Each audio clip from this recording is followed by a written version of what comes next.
Hi, and welcome back to my channel. In today's video, this is going to be the last week of February vlog. I'm excited about it. I don't have any extra days off, but I do have something relatively exciting for Saturday. I recently became a patron of jadeyraereads, and she's doing this year-long readathon that's Pokemon themed, and growing up I was a huge Pokemon fan, and so I love the idea of doing this and completing, and I'm a high enough tier that I'll get like actual badges that she made, like pin badges. So I think that's super cool. But we have the first gym, which is like a 24-hour readathon on Saturday. And these are rock themed. It's a rock themed gym. So you have to do prompts that are related to that. I don't think I have too many that actually fit the rock theme, although I'm going to try. So on Saturday, I'll have a half marathon in the morning, which will actually help because I won't delay in starting my run because there's a time for the race. Super excited about that. But the one that I know that's going to qualify for the rock Pokemon that I'm going to do is the Hammer of Thor. This is the second in the Magnus Chase books. I have read the first one, but it was years ago, so I'm gonna have to re-familiarize myself with all of those things. But this fulfills the prompt of reading a backlist book. This is definitely a backlist book for Rick Riordan because he has another 5-book complete series and a, for now, standalone published since this one. The other goal that I have for this week is to finish everything on my February TBR. For most people, might not be doable because I think I have 7 books still on there, but there are things that are going to make this a little bit easier. One is that I am almost done with The Invisible Life of Addie LaRue. I should finish it today, first day of the vlog. I also have the audiobook for South to America by Imani Perry. I'm really looking forward to that one. And then I have a couple arcs. At least I have one of my e-arcs that's middle grade that's on my Kindle, so that should be another quick read. I'm also about a quarter of the way through Bone Shard Emperor. That's not going to be a quick read, but it's going to be super enjoyable. So those are about 4 books that are going to make it a lot easier to get this finished. So then on top of that, I have A Song of Wraiths and Ruin. This is the first book to a new fantasy series based on African mythology, so I'm excited about that. Oh, the other one is Permission to Feel. So I've been reading this one. It's been taking me a while, but I'm about 100 or so pages into this 241 page book. I plan to read it a little bit every day and definitely finish it up on the weekend on Sunday at the latest if I haven't. So that's the second to last day of February, I believe. Hold on, let me count this. So we've got, today is the 22nd. So Tuesday, 22nd, 23rd, 24th, 25th. Yes, Monday is the 28th. Had to do the calendar in my head. We are good on that front. So partial books that I have, as a recap, going into it, I have Bone Shard Emperor. So excited, still love that blue cover. I have Permission to Feel, pretty nondescript cover. Audiobook I have nearly finished, which is The Invisible Life of Addie LaRue. And then I also have the South to America nonfiction. I don't know a lot about it, but definitely you'll hear my thoughts as I update it. So that's 4. And then I have the 2 that I mentioned. Definitely going to be reading this one on Saturday for that gym. You get bonus points basically. And then Song of Wraith and Ruin. So that is 1, 2, 3, 4, 5, 6. And then the 1 audiobook. Not audiobook, e-arc. So I'm excited about this. It's gonna be a busy week. We're going into a pretty tough stretch with school. Things are busy, but we have only, I think, a little over 2.5 weeks before spring break. Spring break is early this year. After 2 years in a row of spring break being the 3rd week of April, so happy for an early spring break this year. So I've been reading more of Bone Shard Emperor, and I know that I said at the end of my last vlog that I was already loving it, and I take this as a sign that I need to get more into adult fantasy, at least well-written adult fantasy like this because I love it. I am reading along and literally talking out loud when certain reveals happen. Now, it's going to be really hard because this is the second book in a series and I can't say too much about certain things without things for the first book being spoiled, and this is a new release and etc. But at certain points, especially in one particular chapter from a perspective that we haven't seen as much, we saw her, or this perspective, a little bit in the first one, but there were things happening in that chapter and I kept talking out loud like, wait, what's going on? She's a, huh? So when I talk out loud to my books, that's a really good indication that I like it. So it is Wednesday. Forgot what day it was. Updating for my classroom again. Doing it on Wednesdays because I have a practicum student on Tuesdays and Thursdays. So I'm trying to be really productive with my time, especially when I don't have the practicum student, and can be more productive.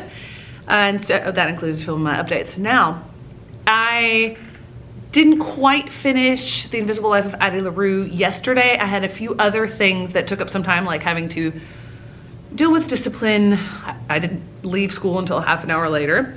So I haven't actually shared my thoughts on The Invisible Life of Addie LaRue. I know it's really, really popular and a lot of people like it, but there's a small contingent of people that, you know, didn't like it or said it wasn't for them. And I'm starting to think that I might be in that latter category. I think V.E. Schwab did an excellent job with writing it. I think the characters, well, I think Addie is compelling. I have an issue with Henry. I don't think he's really all that compelling of a character, and Addie's attachment to him does not seem healthy. Her caring for him doesn't seem like actual love, but only like this desperation because it's been 300 years since someone could remember her. And I think that's why she cares for him. I don't think there's anything actually about him. And Henry, I don't think is actually all that healthy of a person. He's got a lot of issues and he does not deal with them well. He deals with them with a lot of substance abuse. It really bothers me because it's not healthy and it's this desperate cry, and I don't see Addie in her desperation actually helping him. I'm wondering how things are going to turn out because everything just feels so desperate, to use that word again, about their whole story. And depressing. I don't see how it could possibly be happily ever after. Obviously, I don't think it's going to be a happily ever after. I don't even see how it can be a positive ending. Every ending that I am foreseeing right now, I don't like. I don't like the possibility of every ending that I'm hypothesizing might happen. The writing is great. The concept is phenomenal. I don't think this is a hit book for me. I'll probably still rate it a 4 because I like it better than, say, another 3.5 book that I've had. Like, there was that YA space one that I can't remember. But, so that was actually pretty much the only thing that I read yesterday besides Bone Shard Emperor, which I already updated about briefly. I am absolutely in love with that. So right now, when I finish this update, I just finished the knowledge check, what I call their quizzes for Friday, being productive, and I'm going to hold myself accountable. I'm gonna start working on my PowerPoint for next week so I don't have to scramble when it comes time to getting things ready. And then, because today is my rest day, I have only a mile on the plan. I have a run streak and nothing else. So I'm going to go home and I'm telling myself right now that as soon as I get in the door, I'm gonna put my stuff down, I'm gonna change, and I'm gonna go run. Right now, I'm saying I'm going to update very briefly to check in to see if I did that. Checking in real quick because I said I would. Just finished my run almost right after school, and now I'm gonna get everything else done so that I can read some more. So it is now Thursday evening, end of the day. Last night, I ended up not getting as much read as I thought I would, because I had a really good video call with my sister who lives in Chicago. We are much better friends as adults than we ever were as kids. So I had that, and then I transitioned to audiobook and cross-stitching. One of my former students had reached out to me earlier in the day. They'd gotten an email earlier in the day asking if they would consider being resource staff for the Mighty Wind conference coming up. And they were asking if they should do it, and then asked, and of course I said yes.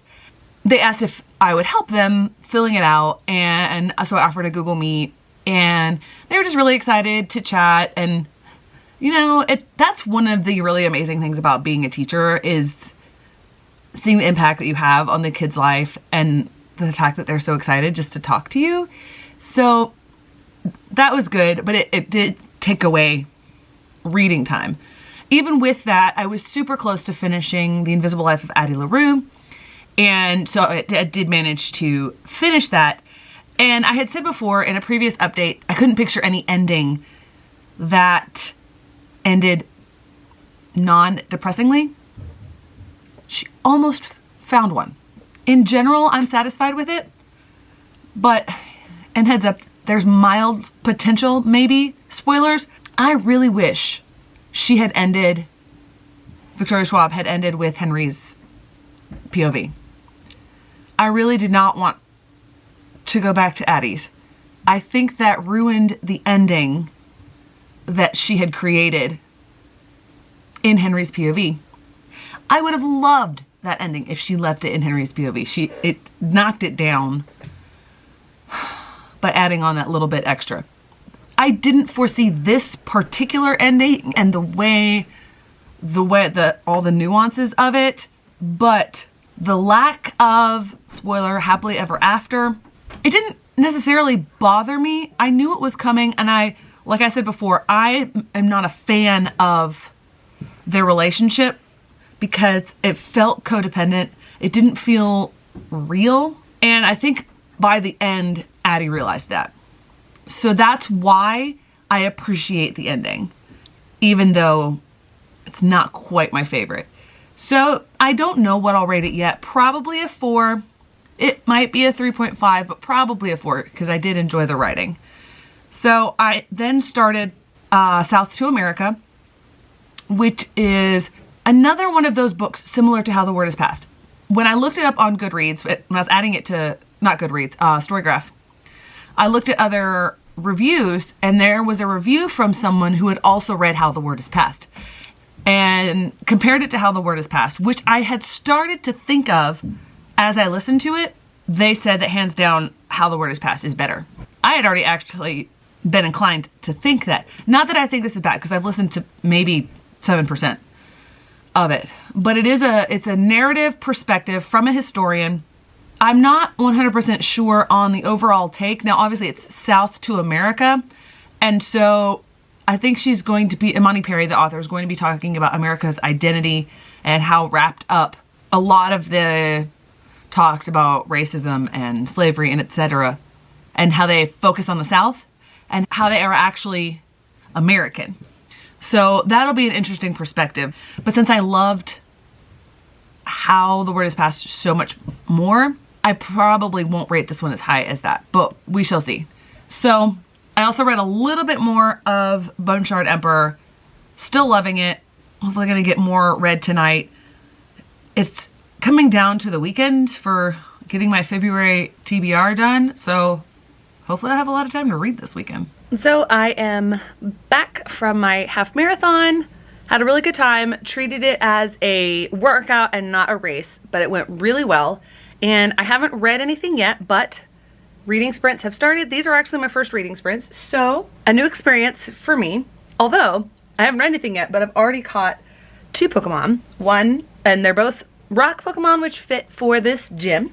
And so one was to buy a crystal, and my LitJoy package came, and there was a crystal to represent the Philosopher's Stone. And I bought the package, so got a crystal, and it arrived today. And so thankfully it arrived late. And then for the road trip or the journey, people in the chat were talking about different journeys that they went on. I'm like, I took a journey. I journeyed 13.1 miles from one city to another. So I'm counting that. I've already caught 2 Pokemon, 2 rock Pokemon in the Pewter City gym. So I'm off to a good start. And I realized I'm gonna count Bone Shard Emperor for a different prompt on here, and it fits the 3rd prompt and it makes it a rock Pokemon, which doubles my points. So I'm excited about that. In just a moment, I am going to start reading for the day, and I'm going to finish Bone Shard Emperor, and then I'm gonna pick up the Hammer of Thor. But before I do that, I'm going to refresh my memory on what happened in the first of those. I would love to have had a book with black in the title or in the author's name, and I got so close because one of the other books I have on my TBR, last name of the author is Brown. I'm like, so close. So I'm not gonna get that one on this one.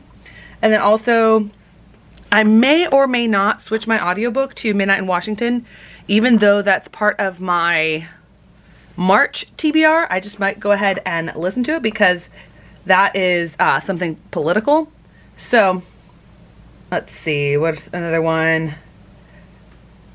Well, I might still be able to count the Hammer of Thor for both of those in there and knock something off the bucket list, because that's on the bucket list, you know, finishing series.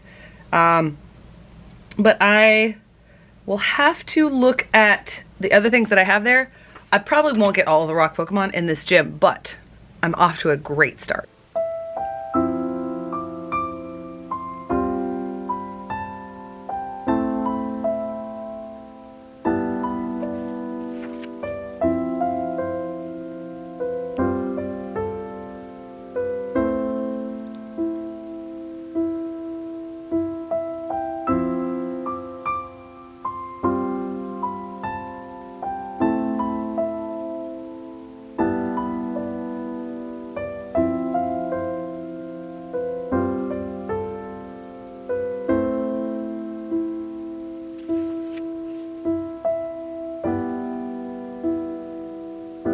I have been participating in the reading sprints for however long, since 11, and it is 4:30 now, so 5-ish hours. And I did pause and miss part of one of those sprints to film my March TBR, so you'll see me wearing this same sweatshirt.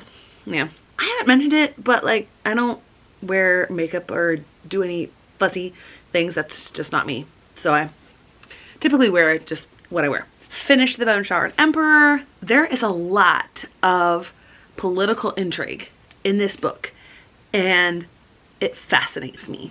There are changes with a lot of the characters.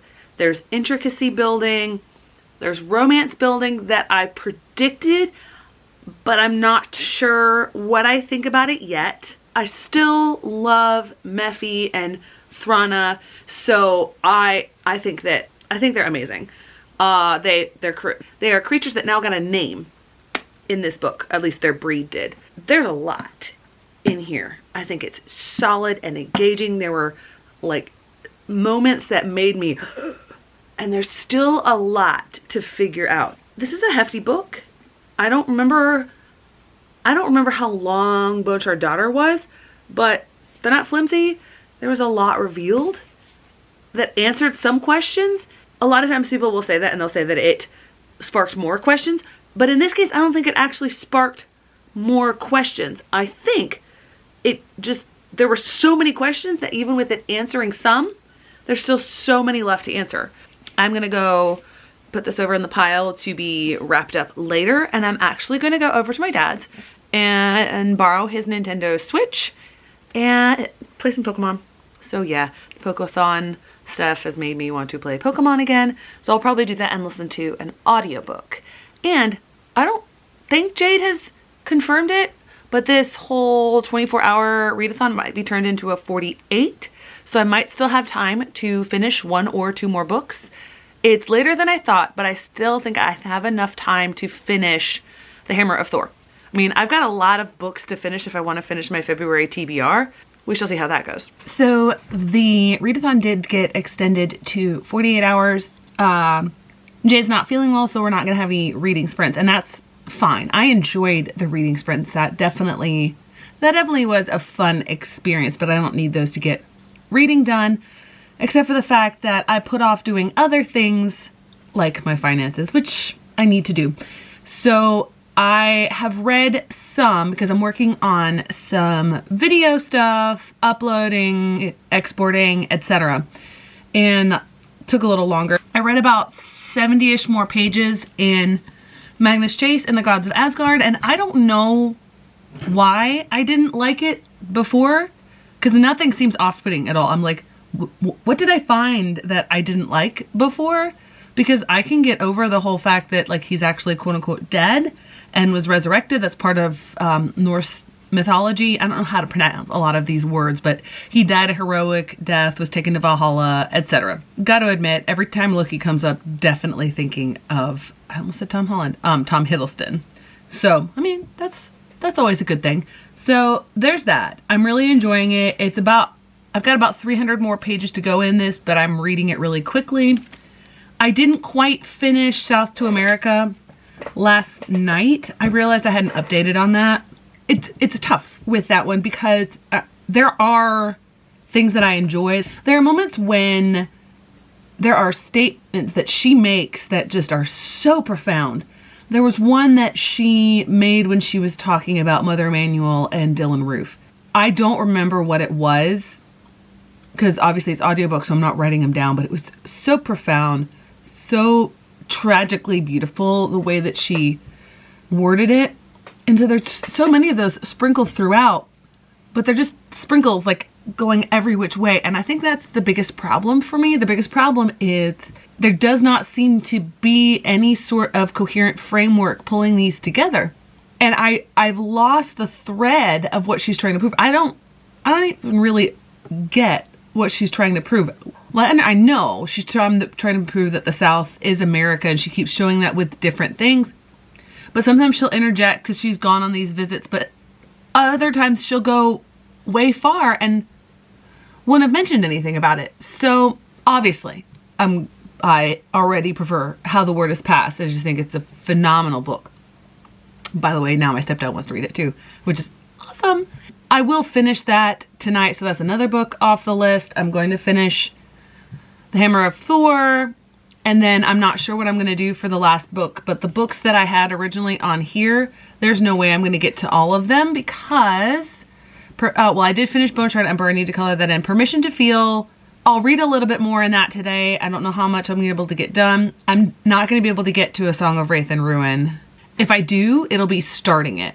I doubt that I'll have enough time to finish it. And then I have Shinji Takahashi and something or other, I don't remember, but that's by Julie Kagawa, another author I like. But that's one of my e-arcs. I don't know if I'll get to that either. So I don't know how I have 21. This list should have 21. I will have 21 for the month, but there must be some other books. Oh, Cultivating Conversations is not on here.